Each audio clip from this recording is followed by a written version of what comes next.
Grabe naman talaga itong si Bongbong Marcos. 418 million na utang na binura po para sa halos 10,000 magsasaka sa Bicol. Kaya naman pong may kakaibang ginhawang umaga para sa ating mga kababayan sa Bicol. Sa unang pagkakataon matapos ang maraming taon, halos 10,000 agrarian reform beneficiaries ang hindi na po gigising dahil may iniisip sila na pagkakautang. Dahil nga mahigit 418 million agrarian debt ang pinawalang bisa ng Department of Agrarian Reform sa ilalim po yan ng administrasyon ni Pangulong Ferdinand Marcos Jr. Kung matatandaan nyo, kakasimula lang nung kanyang termino, 'di ba? Isa po 'yan sa kanyang binigyang prioridad para syempre matulungan at mapaginhawa ang buhay ng ating mga magsasaka. Hindi lang po ito malaking numero, 'di ba? Sa ulat ng pamahalaan.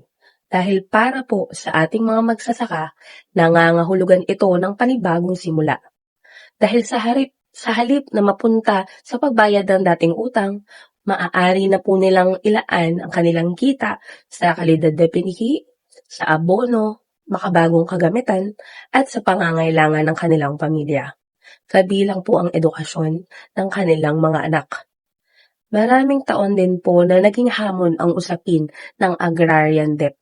Kaya para sa mga benepisaryo sa Camarines Sur, sa May Albay, Sorsogon at Masbate, ang hakbang na ito ay hindi lamang pinansyal na tulong. Isa rin po itong pagkakataon para makabangon at makapagsimulang muli.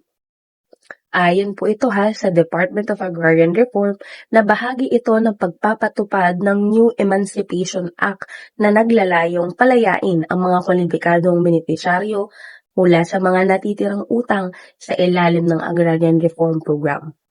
Para po sa marami, hindi lang ito yung uri ng programang konkreto na nakakaapekto sa buhay ng araw-araw ng mga Pilipino. Habang araw-araw inaararo ng mga magsasaka ang kanilang lupa, may bagong pag-asa at isang tanong ang nananatili. Kung ganito ang tulong ng isang programa, no? Gaano pa kayang pamilyang Pilipino ang maaari nitong matulungan sa mga susunod na taon? Dahil ang tunay na pagbabago ay hindi kailangan laging pinopost, 'di ba? Minsan, tahimik lang itong nagbubunga, kagaya ng palay na unti-unting bumubunga habang nalalapit ang anihan.